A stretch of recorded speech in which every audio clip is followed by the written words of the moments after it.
When I step under a loaded barbell and my heart is pounding, palms sweating, and vision narrowing, it feels like my body has switched into another gear. That surge of explosive energy and sharpened focus isn't just in my head, it's a well-coordinated response orchestrated by hormones and nerves. In this talk, I want to explore what's happening inside when we get that amped up feeling before a set. We'll unpack how the fight or flight system triggers adrenaline release, what adrenaline actually is, why our bodies choose to flood us with it in the gym, and how stimulants like caffeine amplify or derail the response. By understanding the science behind that superhuman sensation, we can use it to our advantage while staying safe. So let's start by defining the key player in this story: adrenaline. Adrenaline, also called epinephrine, is both a hormone and a neurotransmitter produced primarily by your adrenal medulla, and in smaller amounts by certain neurons. It's one of the key messengers of this sympathetic fight or flight response. When adrenaline is released into your bloodstream, it binds to alpha and beta adrenergic receptors throughout your body in your heart, lungs, blood vessels, muscles, and even your eyes. These receptors act like switches, changing how organs work almost instantly to prepare you for rapid action. Understanding adrenaline's dual role as both a hormone and a neurotransmitter helps explain how it can coordinate multiple systems at once. Next, we'll look at the broader fight or flight network that sets this chain of events in motion. When your brain perceives danger, excitement, or high physical demand, it triggers the sympathetic adrenal medullary, or SAM, axis. The hypothalamus acts as the command center, sending signals down your spinal cord through sympathetic nerves. These nerves connect to the adrenal medulla, the inner part of your adrenal glands, and tell it to dump epinephrine and norepinephrine into your blood. Within seconds, these hormones circulate throughout your body, reaching your heart, lungs, blood vessels, and muscles. This neurohormonal pathway allows your body to shift from rest to high alert almost instantly. The same system fires when you're about to attempt a heavy lift or sprint. In the next slide, we'll explore why different situations trigger this adrenaline surge. Your body doesn't reserve adrenaline only for life or death threats. Heavy lifts, explosive sprints, and competitive events push you beyond your anaerobic threshold, prompting your brain to activate the SAM axis. Excitement, fear, or performing in front of a big crowd can elicit the same fight or flight surge because your body interprets these situations as requiring extra resources. Even physiological challenges like low blood sugar or lack of oxygen send sympathetic nerves into action to maintain blood flow and fuel supply. Stimulants such as caffeine or yohimbine can also trigger catecholamine release. Recognizing these triggers helps you understand why you sometimes feel amped before a PR attempt. But how does your body actually produce and distribute adrenaline? Let's look at the release process. First, I perceive stress, exertion, or excitement, and my hypothalamus decides that it's time to mobilize resources. It sends a cascade of nerve impulses down my spinal cord to sympathetic neurons that innervate the adrenal medulla. Once those nerves fire, specialized chromaffin cells within the medulla convert norepinephrine to epinephrine and release both hormones into my bloodstream. Within moments, epinephrine and norepinephrine circulate to my heart, lungs, blood vessels, liver, and muscles, binding to adrenergic receptors and triggering immediate changes. This chain of perception, transmission, secretion, and systemic response explains how quickly my body can shift gears from calm to explosive action. Now let's examine what those hormones actually do when they reach their target organs. Once adrenaline binds to its receptors, my heart rate and contractility spike to pump oxygenated blood throughout my body. Blood pressure rises and breathing becomes deeper and faster as my airways dilate, so more oxygen reaches my lungs. My pupils widen to let in more light, and small blood vessels in my skin constrict to redirect blood to working muscles and vital organs. These rapid adjustments are designed to help me run, lift, or fight on a moment's notice. The combination of increased oxygen delivery and heightened sensory input can make me feel unusually sharp and energetic. But adrenaline doesn't just redistribute blood, it also changes where the blood goes and what fuels it carries. Let's look at those next. Epinephrine causes blood vessels in my skin and digestive organs to tighten, reducing blood flow to areas that are not immediately essential for survival.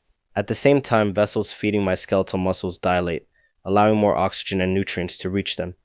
This redistribution means my working muscles receive a surge of blood to support stronger and faster contractions, while digestion and skin cooling are temporarily deprioritized. It's a smart trade-off that shunts resources to where they're needed most in the heat of battle or during a heavy squat. Beyond moving blood, adrenaline also mobilizes energy stores, so those muscles have fuel ready to burn, which we'll cover next. Adrenaline doesn't just redirect blood, it also orders my body to release more fuel. In the liver and muscles, it stimulates glycogenolysis, breaking down stored glycogen into glucose. It also drives gluconeogenesis, the creation of new glucose to maintain blood sugar levels. At the same time, adrenaline enhances lipolysis, liberating fatty acids from fat stores into the bloodstream. My overall metabolic rate and oxygen consumption rise to match the increased demand. These actions ensure a continuous energy supply for both my brain and muscles, preventing hypoglycemia when I'm pushing hard. Mobilizing fuel in this way paves the way for improvements in strength and power, which is where we're headed next. When adrenaline binds to beta adrenergic receptors in my skeletal muscles, it increases the release of calcium from the sarcoplasmic reticulum. This additional calcium speeds up cross-bridge cycling, making muscle fibers generate force more quickly. Combined with increased blood flow and nutrient delivery, this effect means I can contract my muscles harder and faster, especially under heavy loads. That's why during a PR attempt or sprint, I often feel a noticeable boost in strength and power. Understanding that adrenaline directly influences muscle contraction helps demystify the superhuman lifts we sometimes see in the gym. Of course, it's not just about strength, reaction time, and focus are also sharpened. Adrenaline doesn't only affect my muscles, it also heightens my brain's performance. By binding to beta adrenergic receptors in my central nervous system, it increases neural firing and improves the speed at which signals travel between my brain and muscles. My pupils dilate and sensory input is amplified, sharpening awareness of my environment. As a result, my reaction time decreases and coordination improves, which is critical for complex lifts or explosive movements. This heightened focus means I can execute techniques with more precision and better handle rapid changes during a race or game. However, adrenaline's impact goes further by altering how hard the effort feels, which we'll explore next. One of adrenaline's lesser-known benefits is its ability to reduce how hard an effort feels. Catecholamines activate analgesic pathways in my brain and spinal cord, releasing natural painkillers that blunt discomfort. They also lower my rating of perceived exertion, so a heavy set feels more manageable. This combination of diminished pain and reduced effort allows me to push closer to my true physiological limits. It's one reason why lifters often surprise themselves with new personal records when they're feeling fired up. This interplay of physiology and psychology contributes to the sense of being amped up, which we'll describe in more relatable terms on the next slide. When everything comes together, the pounding heart, dilated pupils, and surge of confidence, I feel unstoppable. My senses lock onto the task at hand, and the background noise disappears. This tunnel vision is the product of heightened arousal and focused attention, designed to help me execute a lift or sprint with precision. The physical changes we've discussed combine with a strong psychological component. Adrenaline reinforces my sense of readiness and capability. It's easy to misinterpret this as a purely emotional phenomenon, but understanding the underlying physiology makes it clear that my mind and body are cooperating to maximize performance. Next, we'll explore how external stimulants like caffeine influence this response. Caffeine works by blocking adenosine receptors in my brain, preventing the fatigue-promoting neurotransmitter adenosine from dampening neural activity. This blockage increases neural firing, which in turn promotes greater release of epinephrine and norepinephrine from the adrenal medulla.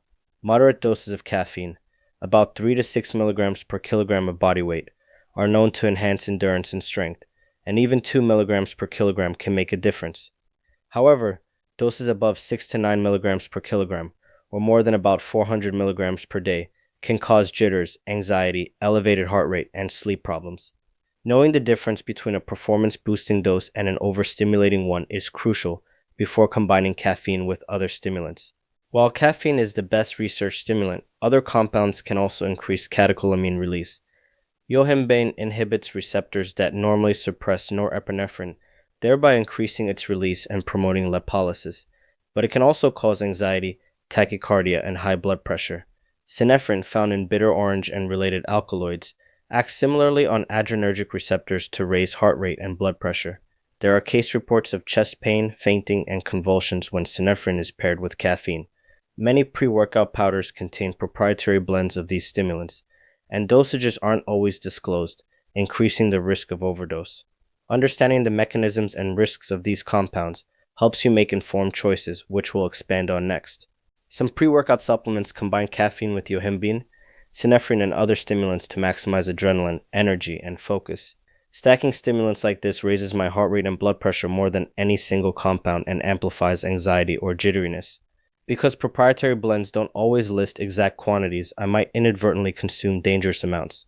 To stay safe, I look for products with transparent labeling and clinical doses. Start with half or 1 scoop to gauge tolerance, and avoid mixing multiple high stim sources in a single session. When used wisely, stimulants can enhance performance. Misused, they can put my health at risk. The next slide covers the positives when adrenaline is well managed. A moderate adrenaline surge can be a game changer. When my anxiety is managed and the arousal is at an optimal level, I experience boosts in strength, speed, and explosive power. My reaction time sharpens and focus intensifies, helping me execute complex lifts or explosive movements with precision. Adrenaline also reduces my perceived effort and increases my endurance, allowing me to push through more reps and sustain higher intensities. In this sweet spot, my body and mind work together to deliver peak performance. But like any tool, too much adrenaline can backfire. Let's examine what happens when the surge goes too far. If my adrenaline levels shoot past the optimal range, things start to unravel. I feel jittery and anxious, which narrows my tunnel vision in a way that hurts coordination rather than helping it. Overstimulation can cause me to rush decisions and lose fine motor control, making technical lifts sloppy and increasing injury risk. Sustained high levels of catecholamines also elevate my heart rate, blood pressure, and stress hormone levels, which is not good for long-term cardiovascular health. Recognizing the signs of overstimulation helps me adjust my stimulant intake and warm-up routines to stay in the sweet spot. To visualize that balance, we'll discuss performance versus overstimulation next. Think of arousal like a curve. At one end, you're understimulated and feel sleepy or unmotivated. At the other, you're so amped you can't control your movements. Optimal performance lies somewhere in the middle.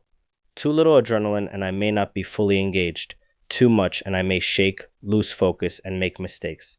Finding that middle ground requires experimentation and self-awareness. Each person's curve is different and it can vary by activity or even time of day.